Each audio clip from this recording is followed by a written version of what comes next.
Save my sanity. Uh, Hi, just so folks. you know, did you go Go live? ahead. Okay, go ahead. Yeah. Okay. Hi, folks.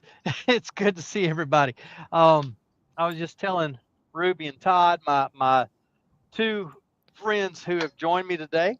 Um, I would have been here 5 minutes ago, but a truck apparently made a wrong turn and decided to. That was good. I was about to do the wrong thing here. Decided to make a turnaround in a neighborhood intersection of all things. Just the goofiest thing I've ever seen in my life. Um, Made a whole line of traffic back up so that he could turn around. So anyhow, uh, Ruby's here with me from Canada. Glad to have you, Ruby. Todd's here from Texas. Todd, we're glad to have you. Happy to be back.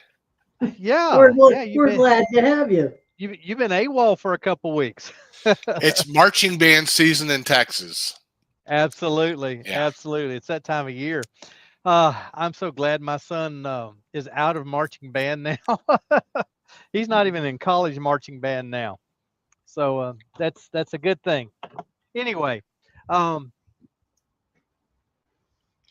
Well, I was just talking to Wayne, and he won't be able to join us this evening, unfortunately. I thought he might have an issue with coming in tonight, so yeah, that's very unfortunate. But it's one of those things that happens when you live on a river like he does. And So, apparently the waters are still rising. oh mercy, I hope it does like last time. It rises, but then stops just shy of his building. Anyway, I said in my description the other day as I was putting this all together, we're going to uh, play with a bit of color. Continue on in my yeah. You say color, and Todd gets all excited. Um, and you may get even more excited, Todd. I was going to work on my Fiesta Ware series, clean wood on the inside and these bright colors on the outside. Um, but because of time and just my lack of preparation yesterday, as I should have done, we're not going to do that. We're going to play with color. So Todd, don't despair. We're still going to play with color, but I'm instead of here. having instead of a nice clean wood, we're going to use this. This is a piece of um, eastern red cedar. Some people would call it juniper. Um, that that's stuff that everybody loves to smell, and that's fine. It's good stuff. But because of the dark color of it, we're going to have a little bit of a play and just see how the colors do on this cedar. It may not do anything. It may not be worth a hoot. And I turn it all off later and just have a cedar bowl. Then again, it may come out terrific, and we have something really neat. I'm trying to find a long enough straight edge so I can mark center on this piece.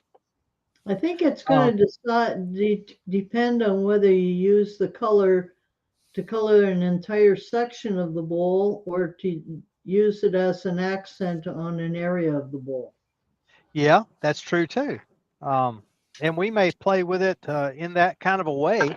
Um, just to, as Stuart Farini says, we'll just have a bit of a play tonight with colors. Um, like I said, we may turn around and turn it all off, and that'll be okay. Um, you know, this is this cedar is wood that I got. If I'm not mistaken, I got this in when I lived in Western Kentucky, and so it's some stuff that I picked up off a lot that they were just looking to clear the lot, so they were happy for me to take it. So Yeah. anyway, I'm Paul gonna. is Paul is asking, is it an oily wood, not turned cedar? Uh, this is not oily. Um, it has some other stuff in the wood that makes it very fragrant. Um, you know, you hear of cedar lined chest that keep the moths out and those kinds of things. That's what this is that cedar that they use to line chests and closets. Um, even houses at one time had cedar paneling, Yes. and it would help keep bugs out of the house and that kind of thing. Not really oily, but it has a lot of fragrance in it, and that fragrance from what I understand, if this is relatively fresh and you work it, make furniture with it, put finish on it, it'll look beautiful for about 6 months to a year, and then the stuff that's in the wood that makes it so fragrant will kind of work through and actually cause the finish to deteriorate. So if you use it, it needs to be dry for a pretty good while before you make furniture with it. So with that being said, and do feel free to ask any questions you have.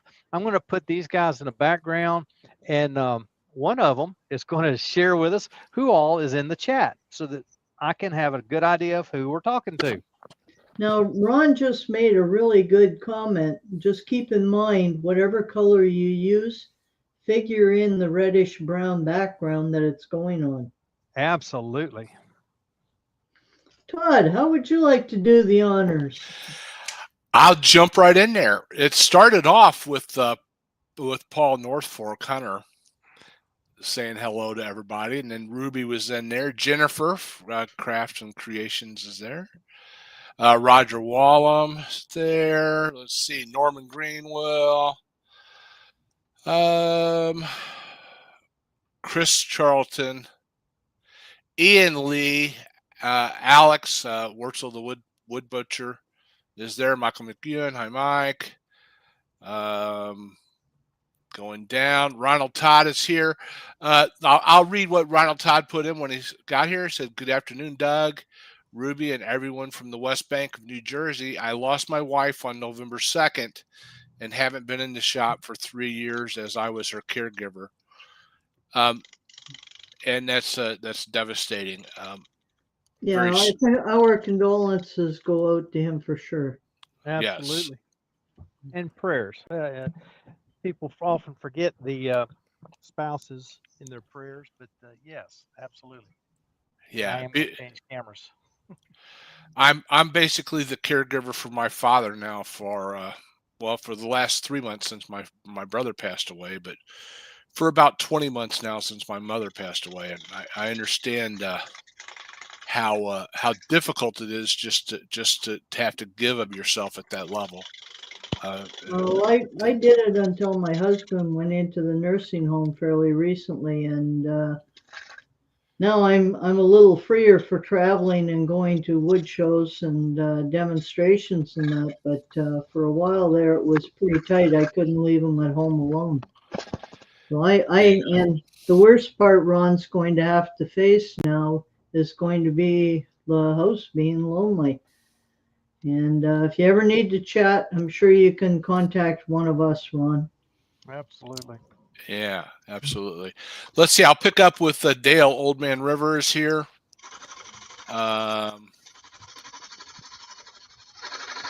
Scrolling down through. Roger Kent. I don't remember if I said before. We have the professor, and I'm not sure what the professor name. Rob. That's Rob.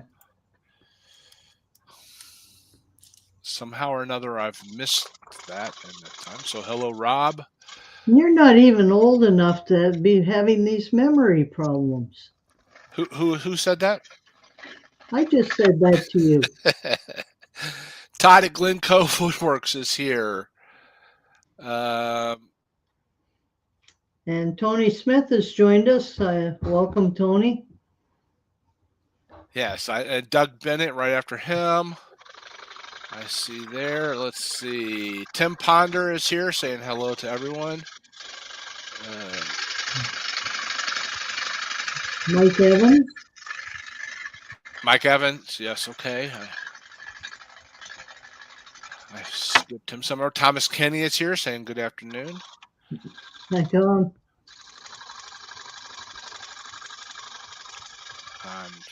Haley Wood and Burl. Hi, Haley.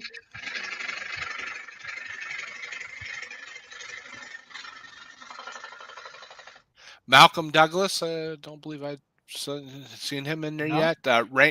Raymond Weiss. Yes. Copper Owl Wood Turning. The Rob there. Correct. Hello.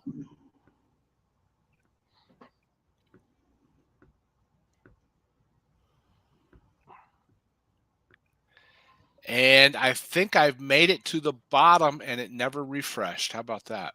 Absolutely. Oh, And so it's then just, Lawrence Aldridge just came in. all right. Hi, Larry. Glad to have everybody along today. It is a cold, snowy day here in Kentucky. Um, Yesterday, I don't think we got above 32, 33 degrees, and it started flurrying mid morning and all through the night. It hasn't melted a lick today, so Well, that's our high today. 32 or so. Yep. And I managed to get my snow tires on the van this morning. So Okay. now I can finish loading the van for the wood show on the weekend. It was 39 here in the Dallas area this morning at 5 o'clock when I was taking my dad to dialysis. A little Oh, chilly. you're having a heat wave. I was gonna Yeah. say I don't think we got that warm today. I think it's probably mid 50s now. Bragger. Well, fortunately, our snow sort of disappeared over the evening, so I'm happy about that. I didn't have to clean vehicles again this morning. Shoo, I had to clean more today than I did yesterday because it snowed, throughout the day, and then I say snow, it was like a little flurry, uh, but it was No, heavy at times. we had a Freeze good froze. 6 inches. Yeah, we didn't have that much. And Lawrence was saying that he's fighting a sinus infection, so hi to everyone will have to work. My condolences, Lawrence. They're not fun at all. And No. Alex says he got rain, and a bit more rain. Okay. Well, I think you can keep the rain, Alex. Yeah. I don't want it. I've got I know headaches. Wayne doesn't want any more. He said his creek is rising and they're afraid of being flooded again. Mhm. I hate to hear that. And Michael says that they're sitting at about 52 and sunny here on the. Now he put the wet coast. Yeah, I think he might have meant the west coast. Yeah. Michael McEwen. Yep. Yeah, West Coast of Canada. Well, it's a wet coast as well. Well, that is true. Yeah, they get a lot of rain up in that part of the world. Yep, it comes straight off the Pacific. Mike at Dancing with Aardvarks just showed up. Hey, Says Mike. howdy. Hey, Mike, how are you? I enjoy following Mike's creations. This crack is pretty serious. It goes all the way through to this side over here, through the bottom. So what I'm probably going to do is bring my tenon up just a little bit, and then we'll saturate the crack with some glue. And make sure you've got your face shield Face on, shield. because Yeah. that's when that piece can easily split apart. Absolutely. It'll take not half. It'll take a little better than a third of the bowl if it does. Like I said, I want to get my tenon shaped up. I've already run it up a little higher. In fact, I'm going to go even higher. Then I'll put some CA in there.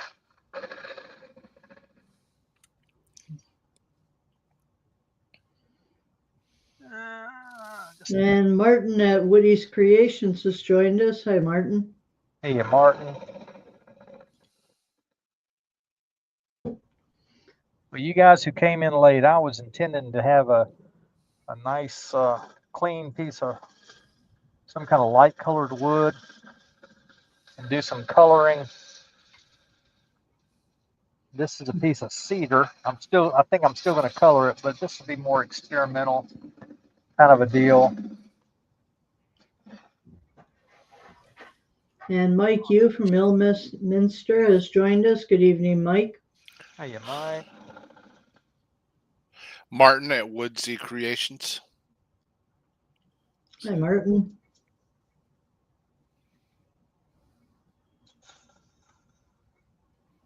I do apologize for running a little late. I was to get off work early. The scheduler scheduled me off early. Believe it or not, I got carried away at work. Now, Martin says you don't need to color that. It does have a lot of color of its own. Yes, it does. There's no question about that. Lots of And color. Ian Lee says that the rain is terrible in Bury, UK at the moment. Well, it is that season, I guess. Last week, I couldn't believe it. I had 2 lilies, my lavender, and some lilacs come out in bloom, and the very next day they were covered in snow. Mm.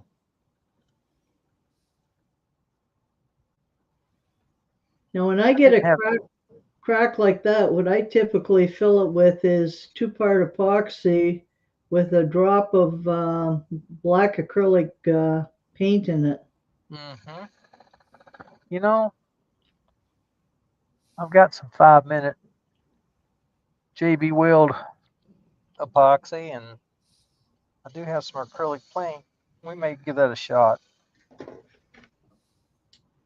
Now, Mike has just suggested we check out an artist called Bathsheba Grossman, and that's kind of where he's heading for. More natural looking, but underlying structure. I'll do that for sure. In fact, I'm writing it down right now, Mike. Thank you.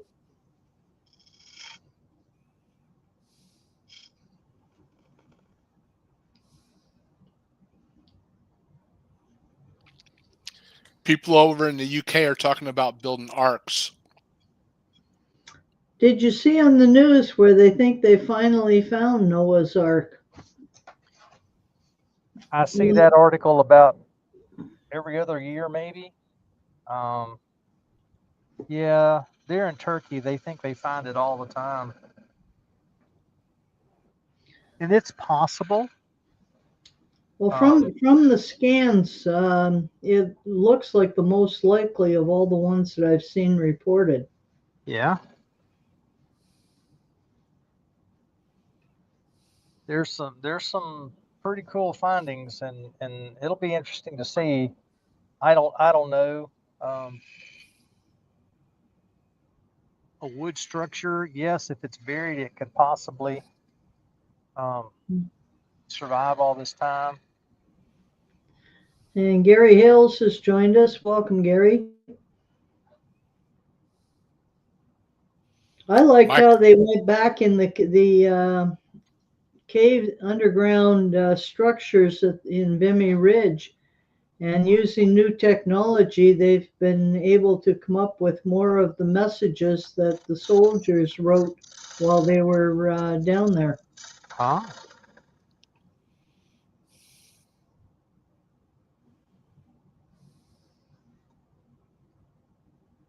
Reduce the height of this tenon so it'll actually go into my chuck.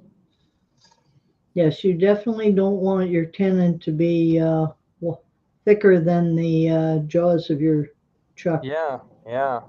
That's an accident looking for a place to happen. Absolutely. It'll come out. If it's too long, it will come out. All right. Ian says he loves archaeology, and I agree with that sentiment, Ian.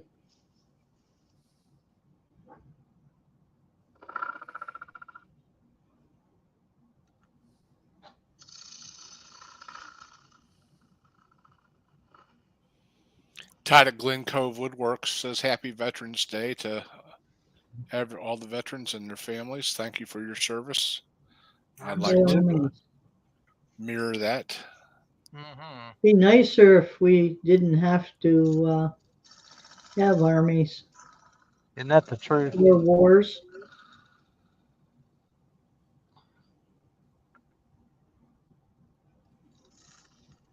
Just using this little 1/2 inch skew as a scraper. negative rake scraper, in fact. Taking a few of those light little tool marks out before we take it down and see about mixing up some epoxy. Now, But crack, Ron suggests if you fill the crack with wood shavings and sawdust, it may absorb the coloring you're going to use. So I guess it depends. Are you using a dye or a paint?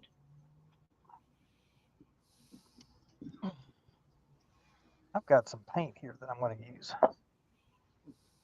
Follow Ruby's suggestion. She's suggested this forever in my lives, and I've never You taken mean up on it. after all these years you're going to listen to me? For once.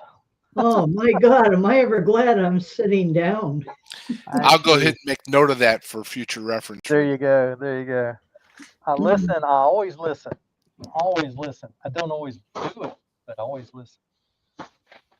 Well, while we're on the line, the topic of cracks and that, when I was first starting out and I did a downtown, had a stall at the farmer's market, a chap came by and he picked up one of my bowls and it had a crack that I had filled in that. And he said, "Are you selling this for food?"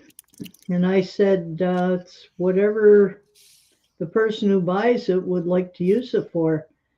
And he said, "Well, if you're selling it for food because it's got a crack in it," and I did have the crack filled, he'd have to close me down. And then he went on to explain that he was one of the health inspectors. And apparently, if you have bowls that have cracks that get used for food, you're responsible and liable if the cracks collect any unwanted stuff in them. So I've always kept that in mind ever since that day. Yeah, and that really, in some ways, it makes absolutely no sense. I understand what he's saying, but the research shows that wood is a natural antibiotic.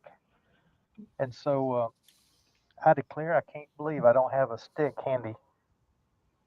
That's what pencil ends are for. Well, yeah, that's a good And idea. Gav Sedai has joined us. Fingers worked as well. Fingers? Oh, No, yeah. not with epoxy. Not with epoxy. Oh, definitely. I mean, yeah, it would work. You can stick all your fingers together and then you don't have to worry about losing one. There you go. That would be a fact. And you say just one drop. And put it to the side and then slowly pull it into the mixture until it looks dark enough for you. You don't need much more than that.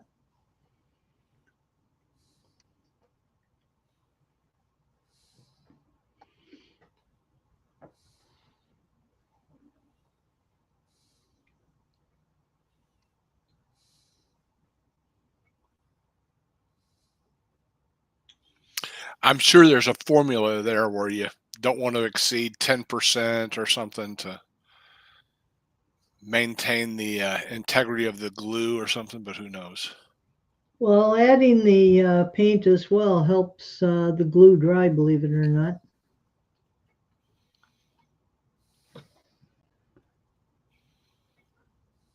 Start with the sides here, and then I'll go across the bottom. And Heather from Spirit Wind, Wood, Stone, and Bone has joined us. Hi, Heather. Yeah, Heather. So good to have you with us. Star is joined. And Ian says that you don't see many poppies being worn today. And I think that's because if you think about it, like World War II ended in about 45. So that's 80 years ago, and a lot of younger people have lost touch with that. Mm-hmm. And yes, this is cedar that Doug is using. Yeah. just filling in. Was a major crack. You see the black epoxy, and there's a knot over here that I'm going to put it in as well. And so far, I've only gotten one little bit on my left thumb. Oh, you're doing really well. It comes from years and years of avoiding finger painting. And I now, did not know. My mother said that I had a real aversion to finger painting. really? The doctor apparently had suggested that they get the finger paints and the paper and all that business, let me do finger painting at home. And apparently as a young child, I really avoided it. It's kind of strange to hear that. I don't remember that at all. By golly, I think we've done it. Now it's just a matter of let it do its thing for just a couple of minutes. Well, actually, what you could do is put it back in the chuck and start on the inside. And while it's turning, it'll dry on the outside. Problem is the jaws of the chuck will be right there. Oh dear. Yeah, I've got to give it a couple of minutes anyway. Oh, but And this wood is so soft, it'll turn out pretty quick. Ron But I need to says, turn the outside a little bit too. Ron says the last Navajo wind talker just passed away the other day. He was Oh, really? 107. Okay. 107. Wow. Oh dear. Zed's in, huh? Martin says his great nephew likes finger painting with the contents of his nappy. Oh no. Oh no. Gross. Yeah, I agree. Oh my. That's yeah. Mm-hmm. Good for you, son. Good for you. Beautiful artwork. Okay. I guess as a little kid, I was terrible because I would, if I got a hold of a pencil, a marker, or even something I could scratch wood with, I would paint on anything that was at my height. There you go. Well, So walls, furniture, the whole bit. I don't know that I ever did that. Of course, part of the problem, as I understand it, my mother was a medical technologist, and something in her childhood caused her to be a little bit of a germaphobe. And so anytime my hands got dirty, anytime any part of me got dirty, You got cleaned up. as a young baby, yes, I got cleaned up. And so I think it was left over from that. And yeah, this is already setting up. Do you have a hair dryer or an air gun? I do. Got both. Will heat help it? Oh, when I was young, Martin, I didn't have a dog, so he didn't have to suffer. Although in all honesty, I was the kid that would leave the house and come home with a pet that I found. I think I was about 8 years old, and I went back out into the bush, and I found a wild horse, and I made a rope out of some vines, and I led this great big animal home, parked him in the backyard, and told my dad he would cut the grass and fertilize it at the same time. And I was the hit of the neighborhood because for about a week, I was the only kid with a horse. My wife would love to have a horse. And I keep saying, well, we've got an acre here. You can have a horse. But you realize you would have to be up before work every day, feed it, to water it, to clean out its stall. Then you'd have to spend an hour, hour and a half every day after work dealing with it, feeding it, watering it, cleaning out its stall. And giving it company and riding it and all the rest. All of that. All of that. Oh, it would be worth it. Yeah, right. That would last about a week. Well, the best part for me was when I was my late teens, early 20s. My summers I would spend out in Alberta so I could earn some money to pay for university. And I worked a regular 8-hour shift in at the Lake Chateau Lake Louise, and then I also worked an 8-hour shift at the nearby stables, where we'd take people out for all-day rides, weekend rides on horseback, and we had 400 head of horses to look after. Ah, I'll tell you, it was a lot of hay to move and a lot of manure.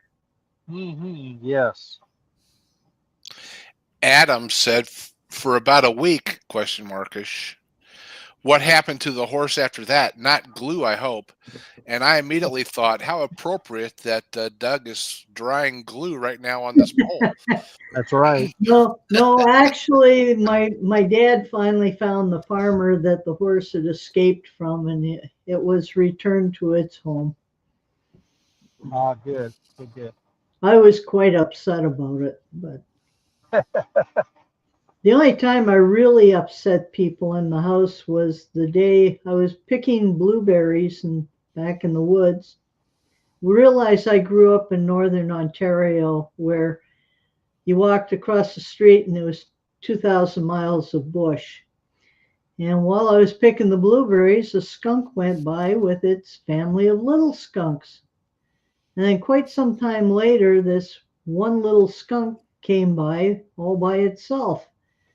So I took it home and I told my grandmother to stay out of my bedroom. Well, she didn't listen to me. And she and the skunk met. Mm, She never went back in my bedroom again after that. I can imagine. But Mama Skunk did follow me all the way home, believe it or not, and took up residence in the culvert in front of our house, much to the disgust of the neighborhood. But anyway, she was reunited with her young one. Good. This is 5 minute epoxy. It's pretty tacky now, so it shouldn't be much longer.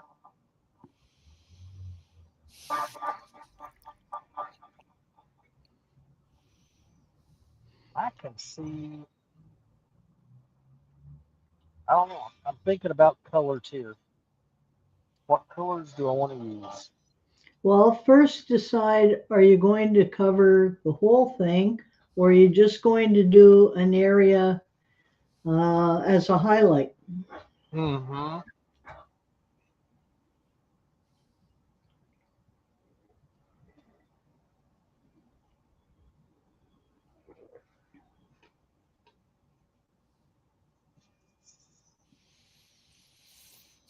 I'm wondering if like a yellow or something would look good on the sapwood and then bring out the red even more. It may do it. And that's kind of what I was thinking, Todd. And I've got yellow handy here. And Paul says the only skunk he knows is Pepe Le Pew, which is a cartoon. Yeah. And Mike says there's no skunks in the UK, so you had to kidnap a cat and paint the stripes on them. Oddly enough, I have a skunk comes every evening for dinner, and he only has one little white spot on his forehead. Mm-hmm. Hey, Al Dawson's joined us. Good evening, Al. Hey, Hey, Al. Al. We're having fun tonight, Al. We're watching glue dry. Literally. And Martin says that he turned a couple of pieces of Western red cedar last week, and the workshop still smells fantastic today. Sure. I bet it would.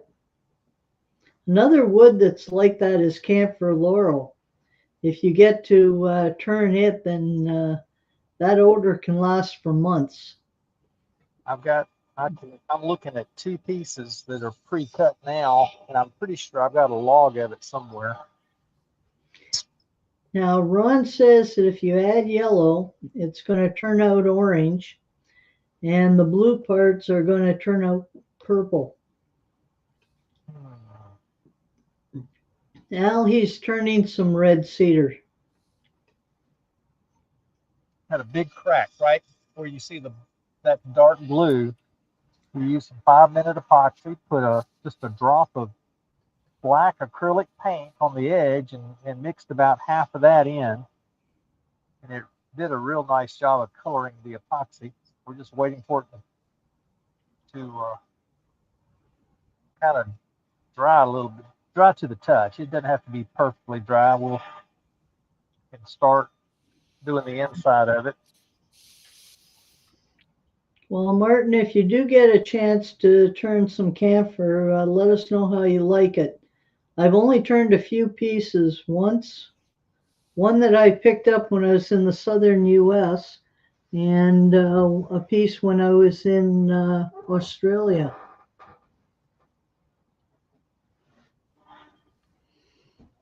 And Todd says he made a jewelry box out of cedar and vacuumed up the sawdust and smelled cedar for a long time every time he turned on the shop vac.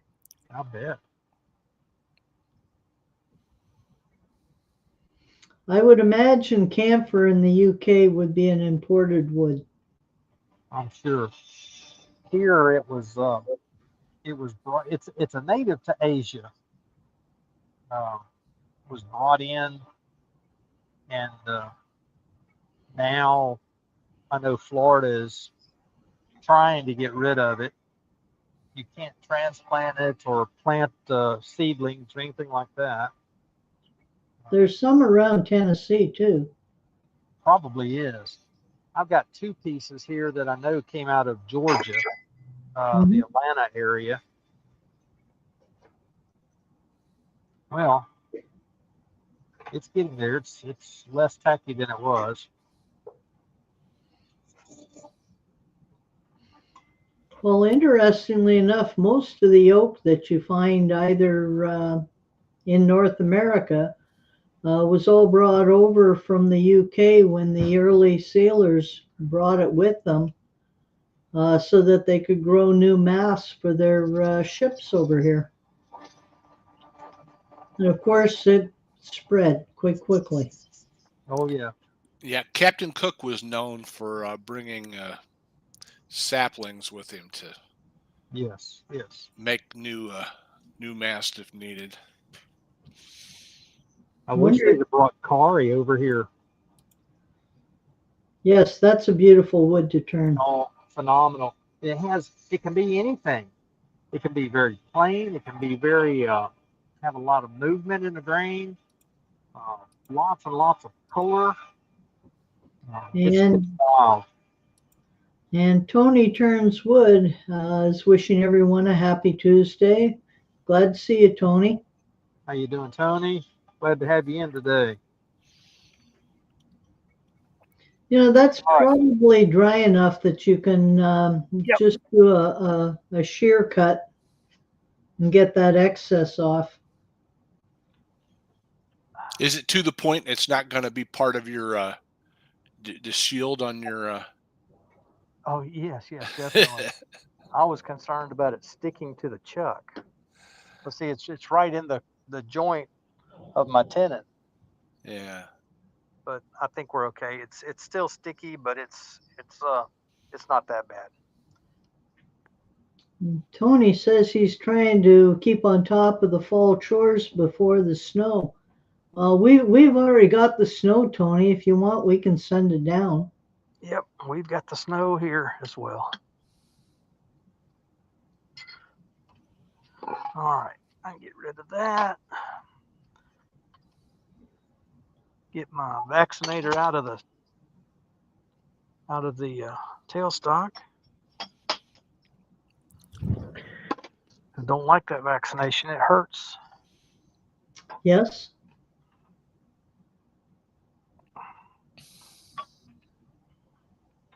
Let's see. I was going to start right in with the inside, but let's start with the outside because it's got a kind of a rough edge here on the top. I don't know that I want to scrape that outside edge just yet. We'll do a little on the top and even on the inside, and we'll come back. It's turning pretty true. It's at 1600 right now.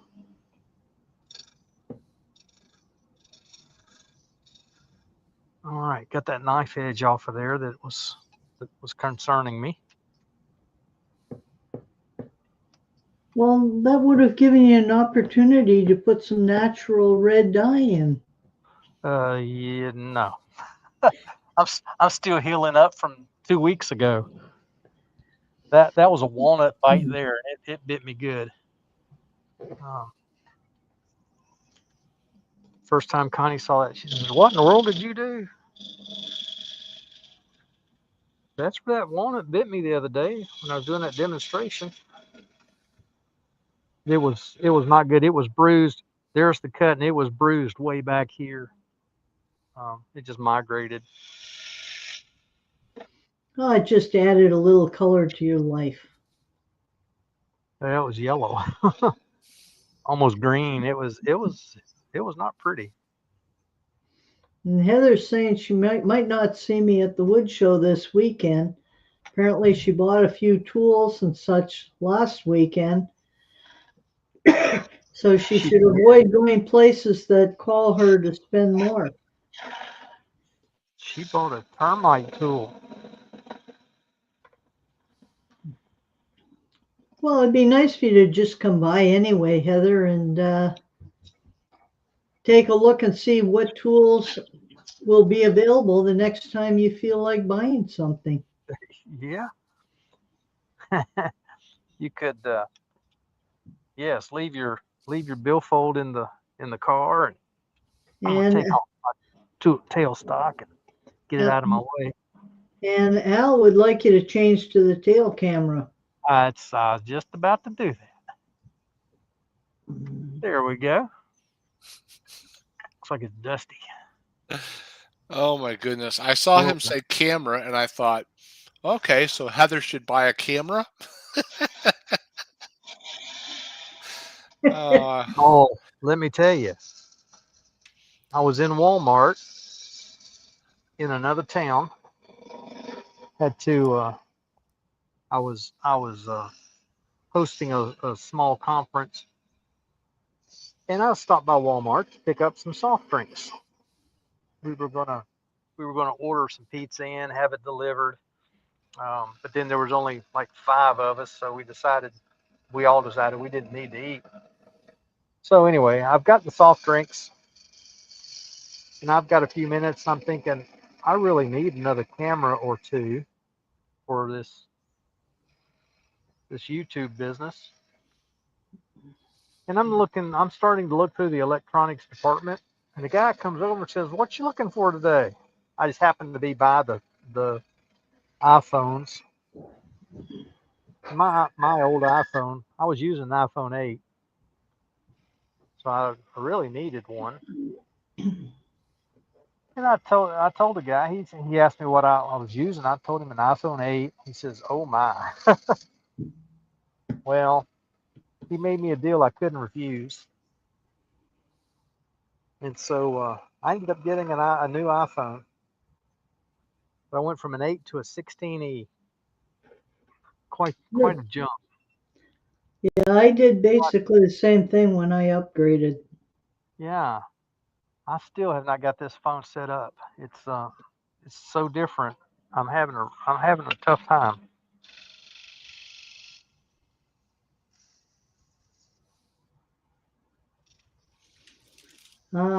Heather says that to get to the show, it's a 2.5 hour drive for her. Well, if you don't need anything particular, I can understand why you would not go, Heather. I think that little piece just chipped out. It did. I saw it. I didn't realize it was that much.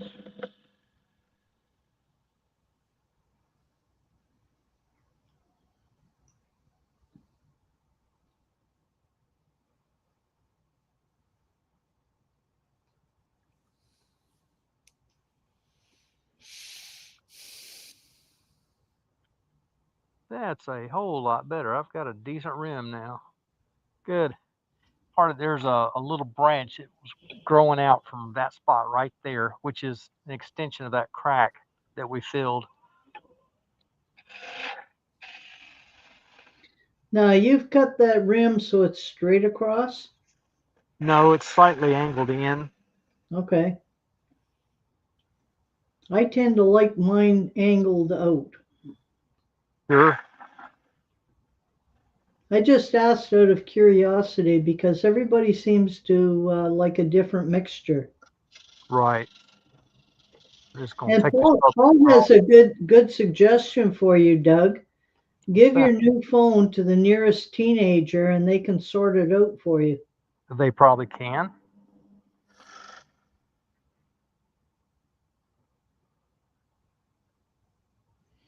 And Mike said his son bought the latest Samsung. His daughter got his old phone, and he got the hand-me-down from his granddaughter. Yeah. Well, look at all those experts you have, Michael, to tell you how to use it.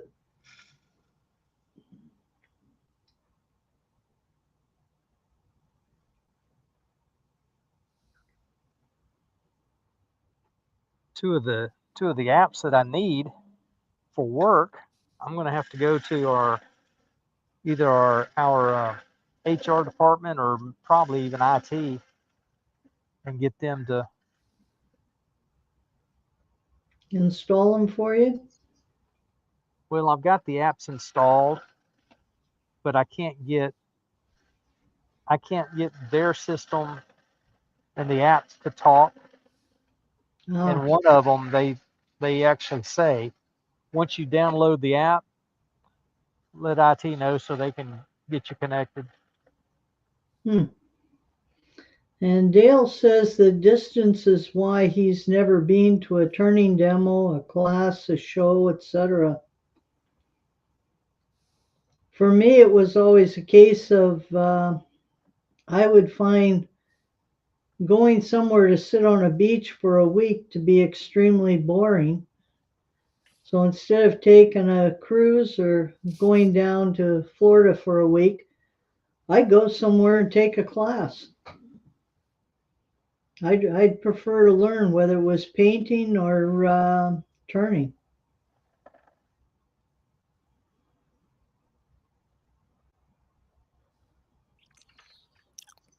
That is one of the benefits of YouTube. You can get demos almost every day. Yep. In fact, you can get demos every day, but you can get a live demo almost every day. Monday, Paul Finley does a demo. I do one on Tuesday. I don't know anybody doing Wednesday right now, but I'm sure there's somebody. Wednesday we have the Worldwide Woodturners. Well, that's true. That's true. There's a demo there every Wednesday night at 7 o'clock Central. Yes, there is. And Lucy has just joined us. Good evening, Lucy. Sweet potato.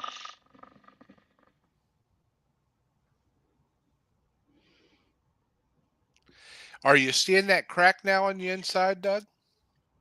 I'm hearing it up here at the top. I can also tell where the glue starts.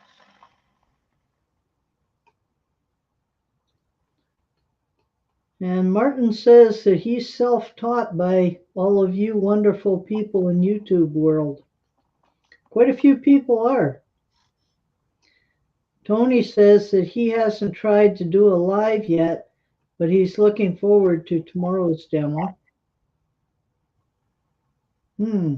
Sounds like you have some advance notice on what tomorrow's demo is.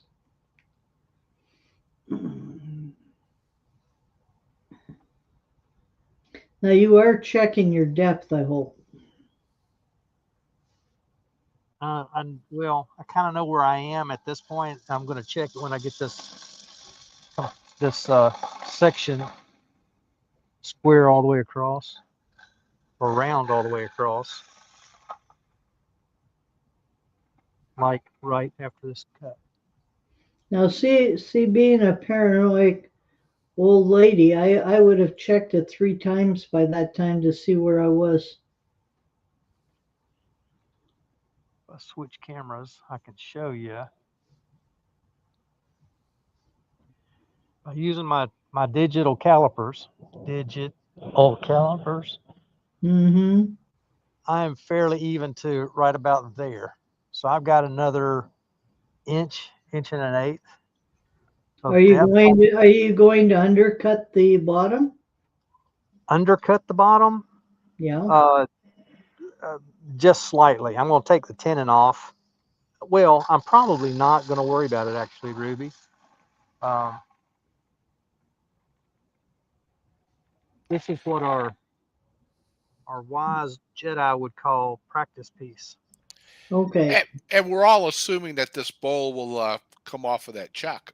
Oh And yeah, you are going to want to change cameras again. thank you. And Lucy, Doug is making a cedar bowl this evening, which he's planning on coloring. And we're all eager to see what color he's going to put on red cedar.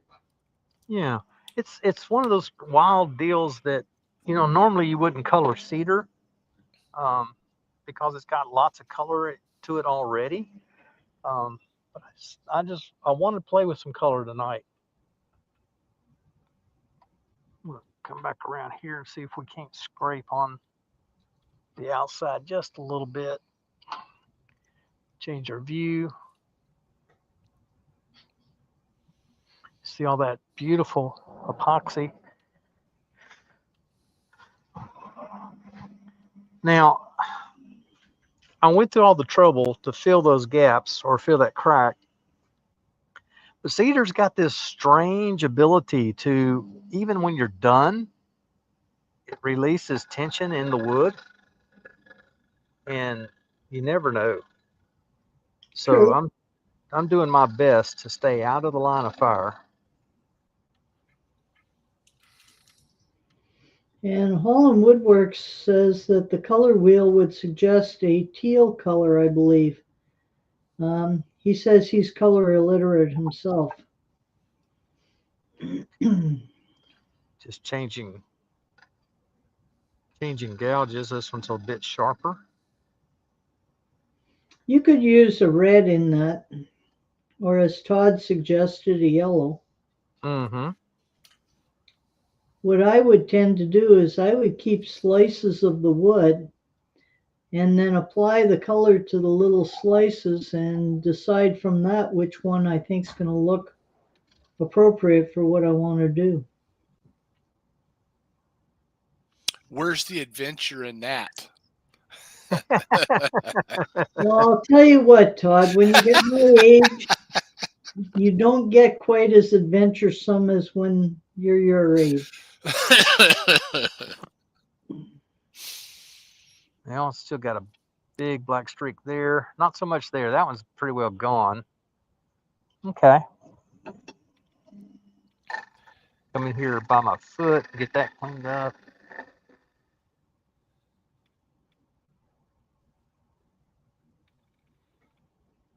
Dropping my handle as I can so that more of a shear action. Yeah, I notice you've got your handle down quite low. Yeah, I'm pointing down about 45 degrees. Now, a lot of people, when they add color to pieces, don't think about what color the wood becomes when you put a finish on it. Yeah. Well, that's why I said in the very beginning, we're just going to have a bit of a play today, because this cedar is so red, has so much color, and then you have the white part of it, that's very very bright, or not bright, but it's Kind very of a bright. cream color. Yeah, yeah. And just doing abrasive paste and wax makes it beautiful.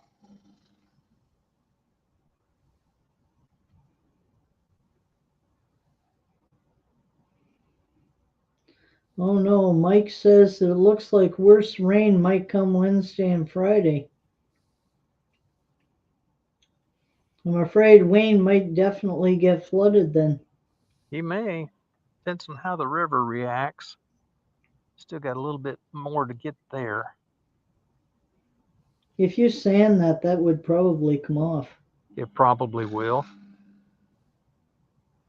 I'm gonna open my tool just a little bit. Martin is suggesting emerald green. As an accent, I think emerald green would work very well.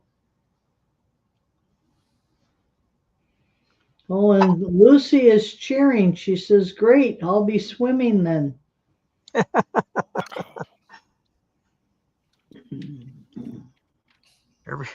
Too bad it's not summertime there, isn't it?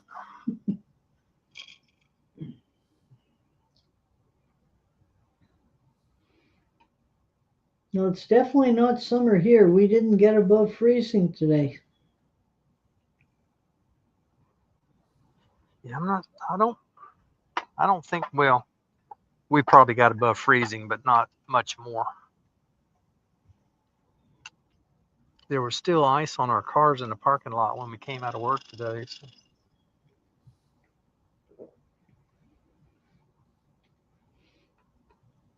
That's when you wish you had a portable hair dryer so you can get your door open easily.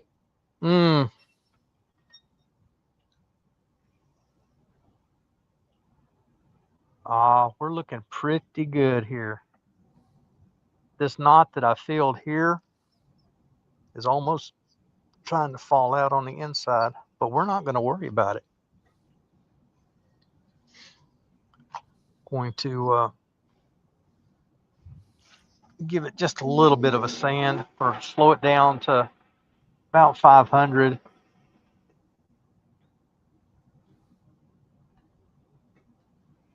Ron says you can test the wood with alcohol to see how red it is. Yeah, I'll do that here in a minute. Once I sand it just a little bit. Put some alcohol on it for one reason, just to get all the sanding dust out of it. Well, Todd thinks you could also drink it.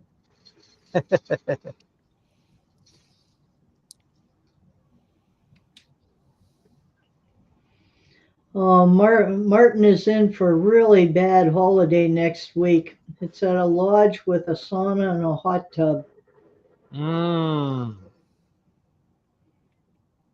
I went for a deep muscle Thai massage this morning, and I'll tell you, I could have used a hot tub afterwards. I bet. Those massages hurt like heck, but boy, afterwards they really get any knots out that you had anywhere.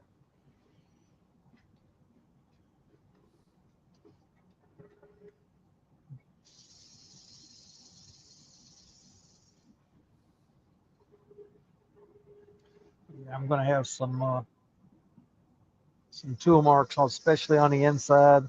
Like I said, this is a practice piece. I'm no way. It's got too many cracks, too many blemishes to sell as just a simple little bowl like this. But it would look nice sitting on a table by the front door collecting your car keys, and it could definitely be done used for that.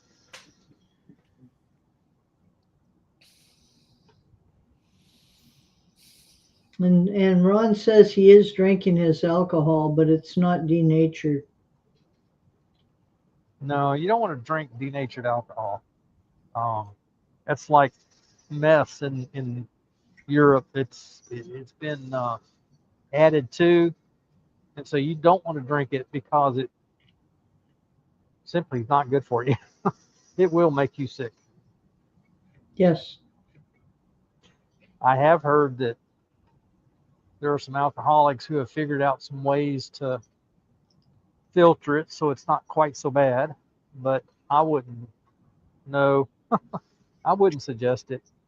Well, that goes back to the days when people used to add it to make their alcohol go further. They'd end up going blind. Absolutely. Well, some of those old moonshiners would run it through like a car radiator Yep. and it'd give you lead poisoning and all kinds of other crazy stuff. And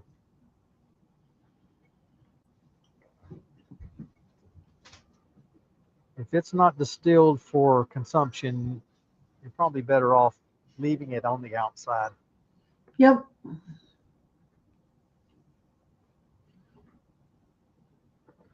All right, that's enough of that.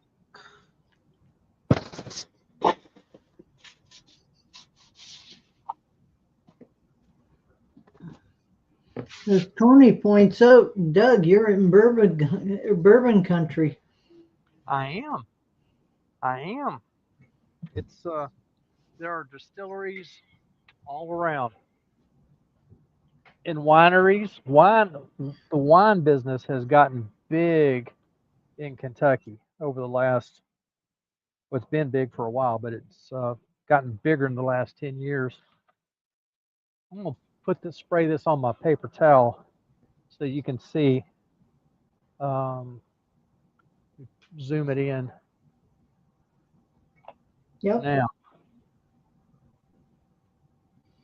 Ooh, that's pretty red. So you can see the difference. There it is, untreated, treated.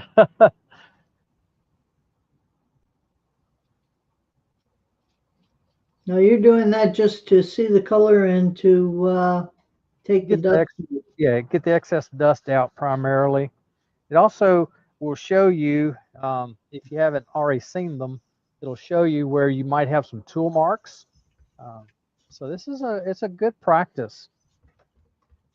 I remember back in 2020, first time I saw Wayne spray alcohol on the wood, I thought, that is the strangest thing.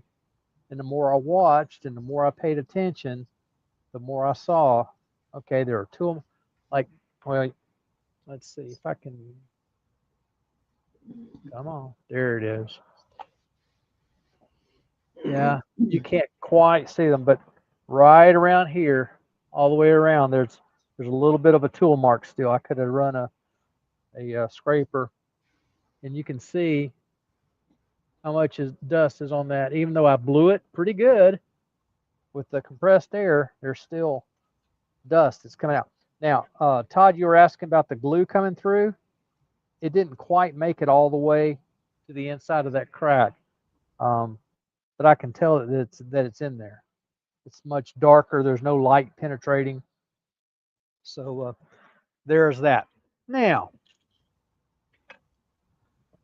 let me step around here and grab some gloves. I'm going to say something that you'd be shocked to hear me say. I liked the color of this when you, Well, when you yeah, wiped I it know. off. It doesn't shock me at all. I like the color of it too. Yeah, But a it's few gonna make people are a little upset that you might be adding color. Well, like I said, this is a practice piece. It's not a very good piece of wood. It's got all these cracks in it, and cedar is extremely plentiful around here. Farmers would love farmers are begging people to come cut it off their property. Um, it's just it's a nuisance around here. Walnut's almost that bad, not quite, but almost. Gee, and I still haven't been able to source out the walnut I need for some candelabras for a church. All right, scalpel.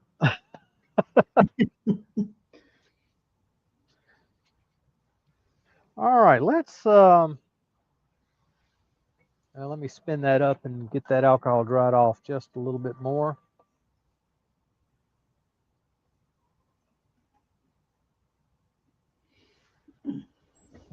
Mike says he loves the color of cedar, but wishes it was a bit heavier.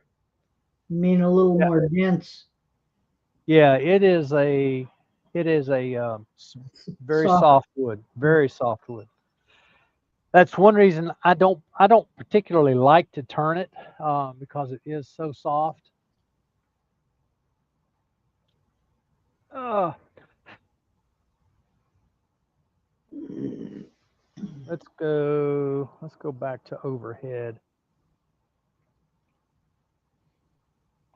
Now, oh, that section's still wet. That's end green. Yep.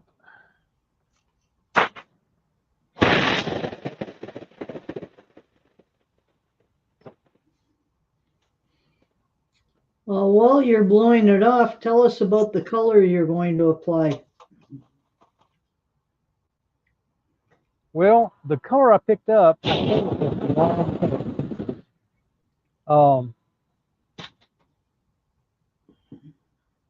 don't typically want to put red and green together. They tend to make brown. Yes.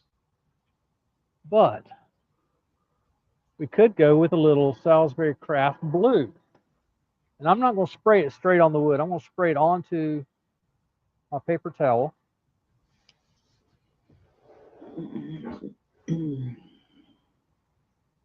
Nice blue color. And let's pick that spot right there, some of that light wood.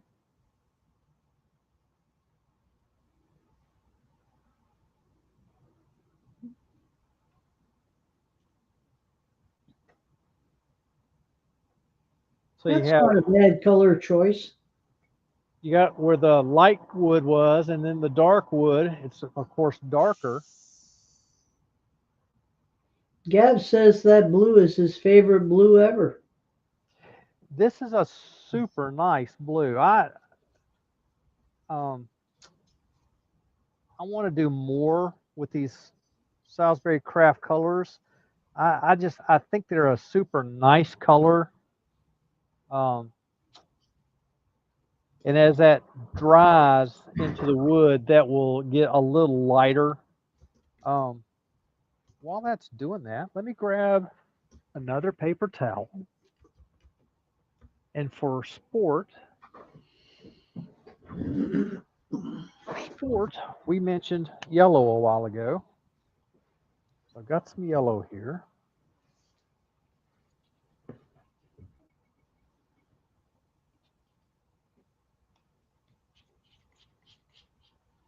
Very, very bright yellow. And we're just going to run it kind of to the side.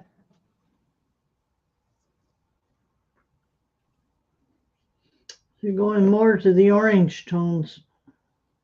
Yeah, where it mixes in here it's pretty vibrant yellow in that lighter, but more of the orangey yellow. We'll flip that over because I picked up some blue.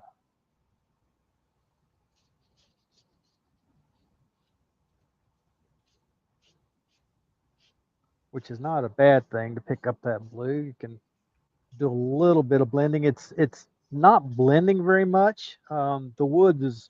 This piece of wood is so dry, it's soaking it in just almost immediately. As Gav says, all of Jason's colors are very vibrant, and I agree. Absolutely. They're nice colors. They're nice to work with. If you had put them on with a spray as opposed to with a towel, you could have probably blended the colors together easier. Maybe. And it's doing a little better here than what I originally thought. And I could sit here and rub on it right along that crack. And of course, yellow and blue make green. Mm-hmm. Trying to make that fade just a little bit. It's a little rugged on this side, but it's coloring in. I would need to go back and get right along that foot a little better. That's softened that transition. That's not the worst thing in the world. I've done worse. I'm gonna get another paper towel with this yellow. Like I said, it picks up that blue. And You mean you've done worse at coloring? oh, absolutely. Absolutely. I am not the world's best colorer. I had the strangest. I called check on my folks. Was it last night? Maybe. I think it was last night. And Dad says, I want to try my hand at coloring. He's done painting and all of that, and he's done the milk paint thing for a long time. He has tons and tons of milk paint, which is all good. I'm glad he's got the milk paint because it's a ready source for me when I need some. In fact, I've got 2 or 3 colors here that I got from him. I'm just kind of getting along this foot here. I'm going to have to brush it in, though, I think, to get down in where I made the little beaded foot. Anyway, he's wanting to know what colors I've used, what I like. So, well, what I've used and know the most is the Hampshire sheen colors, but you can't get those anymore. I don't know about you guys, but even on that red cedar, I like these colors. The blue is very blue, and where I just went around with that yellow, it's got a green tint down here, but it made it darker. And then I carried some blue all the way around. But that yellow, especially right there, that just pops out, yellow as it could be. And this is kind of more orangey. In person, it's a little more yellow than what you're seeing, but it's still orange. Again, with the green where it's blended. Todd, Todd says it looks like a parrot. I may make some of you mad, but I'm going to take the blue and go right over this bright yellow spot.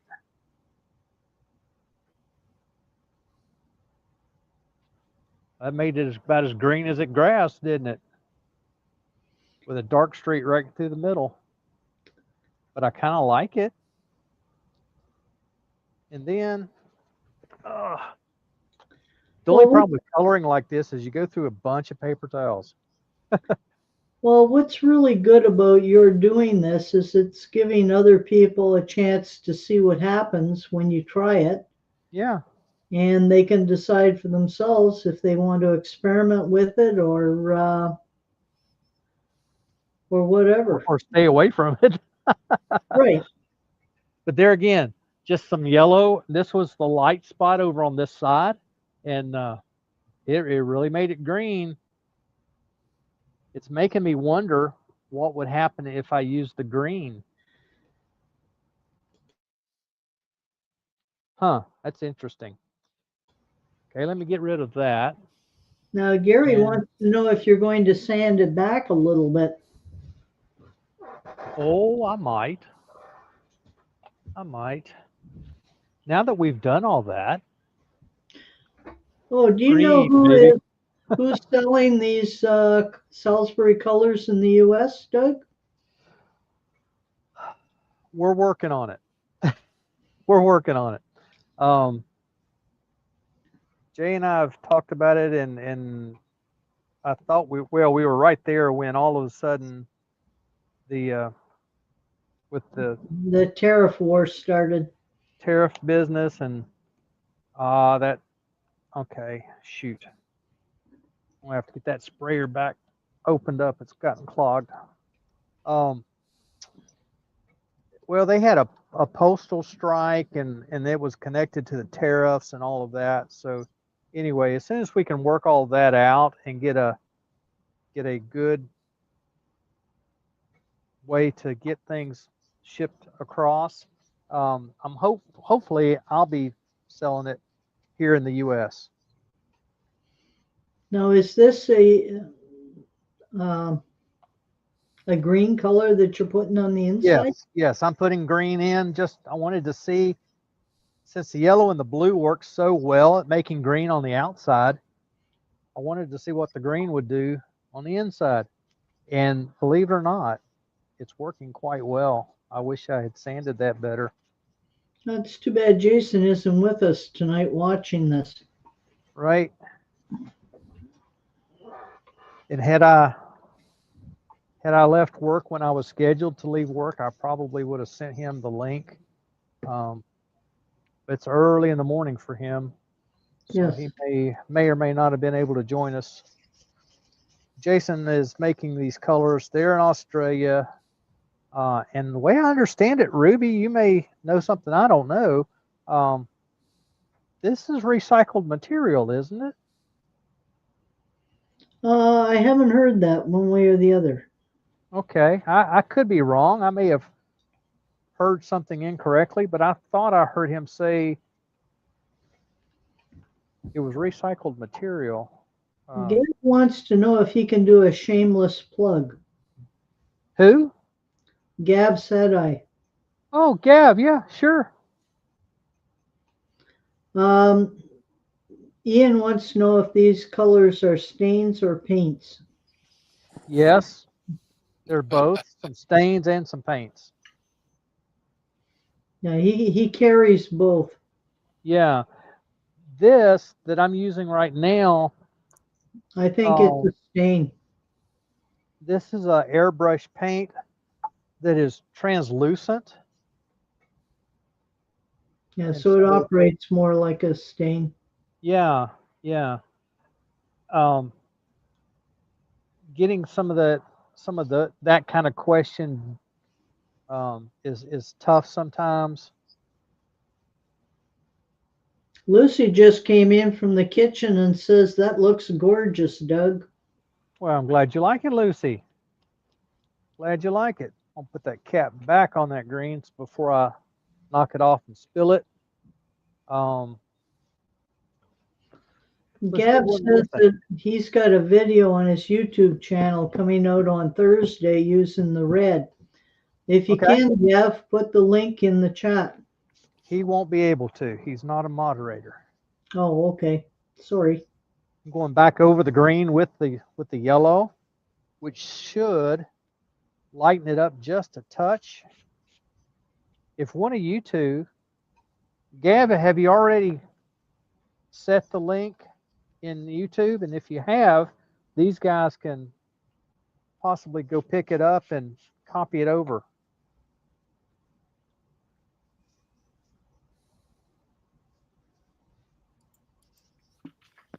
Yeah, that helped a little bit. That brightened up that green and highlighted it. Mm-hmm. Gives it right there, gives you a little chatoyance in there on the other side as well. And that's on Can the you go inside. back to the overhead camera and let us see what's happening up there as it's been Yeah. drying? Yep. Doing it left-handed so I don't get color on here. I think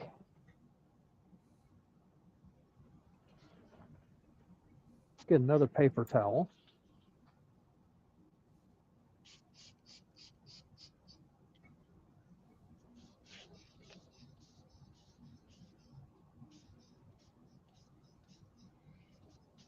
Yeah, Gav says his video will be coming out on Thursday at 12 noon UK time. Okay. Unfortunately, Gav, I'll still be on the road and setting up for the wood show. Just I could spraying yellow. paste in his channel. Yeah, do that. Do that. Then they can find it without any problem. I was just sprayed yellow on this paper towel and going over the whole thing, and it just kind of helps blend some of those rough spots. Like right there I had a hard line around this green, and now I don't. Yeah, one of the things I've seen Martin Saban Smith do is he'll pull out the sandpaper right now and sand where some of those rough edges are, and then come back with the light color on it. Yes. Yeah. There's that really pops right there. That popped that chatoyance on that side and that side, both of them. Yes. And these colors are more, they're with that last going over everything with yellow again, it kind of muted and blended everything. So like I said, I'm real disappointed I didn't sand on the inside just a little better than what I did. But this, yeah, that big crack is what's bothering me on the inside. Well, Fun. You can always go back once it's dry, fill in that crack, sand it down, and add the green to it. Sure. Yeah. I'll spin it up here. Just put my hand up here so it doesn't spray me. Or the camera. I don't think it's spraying at all. That'll help it dry. But every once in a while, this is one thing I don't agree with everything Stuart Farini says and does. Um, for instance, Ruby and I have talked about it a couple of times. He tends to use a few too many colors sometimes. If he'd stop at three, sometimes four, he'd have a masterpiece. Um, but it goes on too many times. And that's just my opinion. He likes what he does, and that's cool.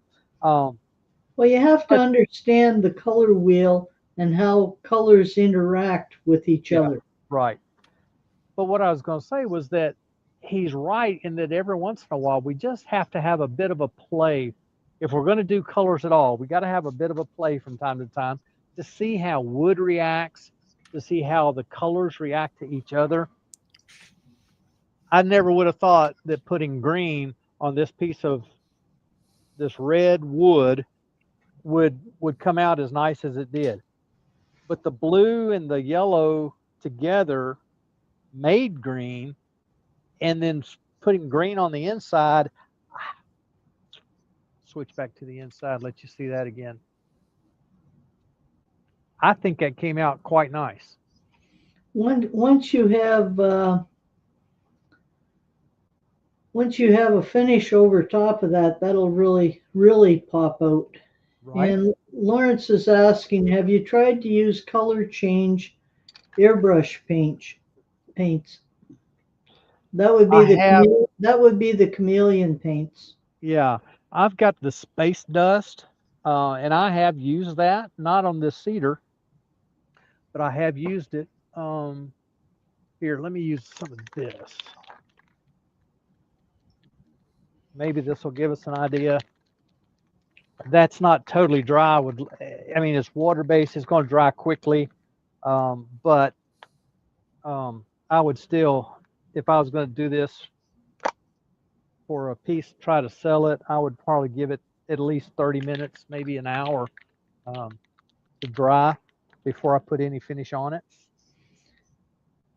Yeah, if I was going to use chameleon paints, I think I would tend to want to use them as an accent on, say, just a band, as opposed to all over an entire piece. That would be my tendency. Yeah, sounds like a good plan. I sprayed that in. I'm going to turn around and wipe some of it back out. It's wanting to run, um, partly because I sealed it with the color, but then I sprayed an awful lot in it. But you're starting to see already, it's going to bring out some of the richness in the color variations. I have some streaks of brownish right through there that I can see. Some everything from lime green to forest green, even down to black. That knot right there is pretty well black. Um,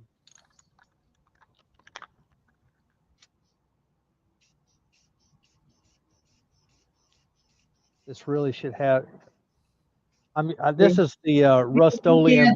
we can't see the top part where you're Right, spraying. right. This is the Rust-Oleum 2X Ultra Clear. And it really should have the first coat should be a dusting like I'm doing here. I'm more than a foot away, and Can just you change cameras? yeah, I'm going to. There's nothing to see really. Um, Well, yeah, anyway, there would be. there we go. Yeah, you're starting to see how bright it gets. That's the one place that's not soaking in, but you see from there to there, there's that hard line, but that's where it's soaked in. Doug, can I make a suggestion? Yeah, Ask Santa Claus to get you some 2 or 3 inch Scotch tape or masking tape for your Chuck. I'm not worried about that, Chuck. Ah, anyway, so you can see it's gonna as it builds up, these dry areas are going to seal. They're going to quit absorbing the finish Yep. just as fast as I put it on, and it'll just get nicer and nicer. Um, I'm probably not. Well, I may go ahead and take this all the way up to an even gloss all the way around, just so I can see what it looks like. that area right there is just phenomenal to me. That area is not bad. Some of the red is coming through. Again, a bright green area that it's not bothering me. I thought it would bother me a bit. There's going to be some color coming out through here in the grain. Mm-hmm. Well, I think it's been a very successful experiment. Yeah, I think everyone has learned something from your effort, Doug. I learned some things, and it's just a matter of playing with it. There are no rules, and so I can't give you a formula. You saw what I did. I did blue on half of it. I did yellow on half of it, and used some of the yellow to try to blend the edges. And then came back later with just pure yellow over the whole thing, and it did blend not only the colors, but it blended the edges and did some neat stuff. I put green on the inside and went over it with yellow, and it's messing with me. There we go. And that made a huge difference. I could probably do another yellow on there, and it probably brighten it up just a little more. Again, Michael says that Ruby shouldn't worry about the chuck because you probably just epoxied it permanently to this piece. well, that's a possibility. I hope not, but I can get it off. I have a torch. I can get it off. Oh, I'm not sure I would go with a torch. Well, I'll take it off the lathe first. And Anyway. Bailey Woodworks has just joined us. Chris, you're going to have to go back and look at this whole process that he's gone through. Without going back, anybody that just tuned in right this second would have no clue what that wood is. Not a clue. However, I can do this. You can try. Oh, it's loose. All no right. problem. No problem. Now, no clue. Proof positive what it is. He's using red cedar, Chris. Yeah. And he's colored it. Colored it with blue and green and yellow, of all things. So anyway, there we have it, folks. It's here we are, an hour and a half in. Well, maybe, sort of, kind of, not exactly. There, we'll change to that camera, and then we'll come over here, and we'll click this button. Everybody got the clothes on, right? Yes. All right. I'm glad you forewarned us. That's right. That wasn't enough for warning, though. I did a preview. So anyway, there you have it. It's quite nice colors. I do wish, and I may go back and no, I won't. I was going to say I may go back and clean up those tool marks that are in there and re-dye or recolor the inside, but this will probably go on Pete's fire pile and be designer firewood. I think you should do it. No. I think you should sand the inside of it lightly and then come back with yellow only on the inside. Yep. And then the rim, sand the rim all the way back to natural wood. Just on this face. Right to the face of the rim. That's a thought. Because it'll give it like it's the equivalent of sort of a shadow line or something. It'll pick up the edge. If I'm going to go do all that, I'll fill in the crack that goes all the way across from side to side. Fill that in, then I'll sand it all back, restain it, recolor it, whatever. I think you should keep it because on a shelf you can always look at it and remind yourself of what you did and how it turned out. Right. Stuff like that, I don't know, it sticks with me pretty good. Yeah. I mean, when you get as old as I am. I I'm not think that it's far a behind you, Ruby. Come on. I think it's a successful experiment. It I is. think it's I agree. yeah. I would agree. I would agree. Um, the the the split crack, whatever you want to call that, um, is a pain in my side, and that I didn't take my time to turn the inside as nicely as I could have, nor did I sand it to the quality that I normally do. Um, But but at the same time, it's repairable. it is, and the color was really what we were after Right. as we. And having that black line across there does not in any way, shape, or form detract from the color.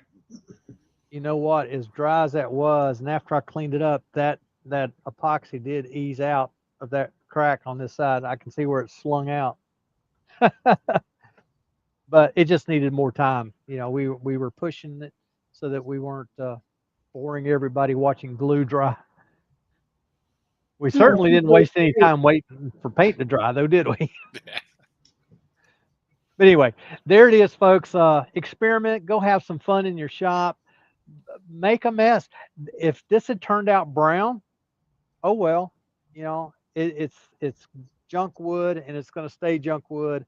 Um, I, I'm I may turn out the inside just to do it, uh, just so I can say I did. I've got other pieces that I've been working on, some things that I didn't finish live that I've been finishing on. Let's see, I had 2 bowls, 3 bowls that I just did, including, there it is.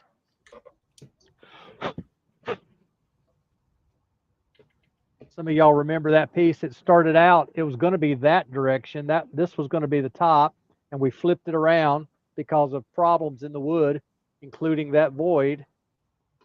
Hello. Todd, you were here for that one. I think that was your suggestion to turn it upside down, and we did. And I just got the tenon off of it the other day and put my logo. Very I nice. dust that off. You're getting a lot of nice compliments coming There in we from the chat. Well, thanks, folks. Thanks, folks. It's been fun. It's been. I was a little haggard coming in. Um, Partly my fault. I got overzealous at work. Worked an extra hour and a half, and then a stinking tanker truck. Ugh. Hate it when tankers come down the neighborhood streets. They know better than that. You would hope. But I got here, and we got through it, and everything's good. We had a good time playing with color today. Maybe next week I'll have my ducks in a row a little bit better, and we can turn another one of my Fiesta Ware bowls. It has to be in quotation marks because I'm not turning. Fiesta Ware was glass. I'm not doing glass. I'm doing wood, but coloring kind of similar to what they did. Well, we'll change it and call them festive bowls. Festive bowl. Festive. I can't even say that. Festivus for the rest of Festivus. us. There you go. Festive bowls. Yes, they are festive bowls because they're nice and bright and nearly white on the inside. So anyway, been a good to have all of you with us today. It's been a lot of fun. Go out and make some shavings and dust in your shops. Play with some color. And until next week, I hope you're able to spin them around. Bye, everybody.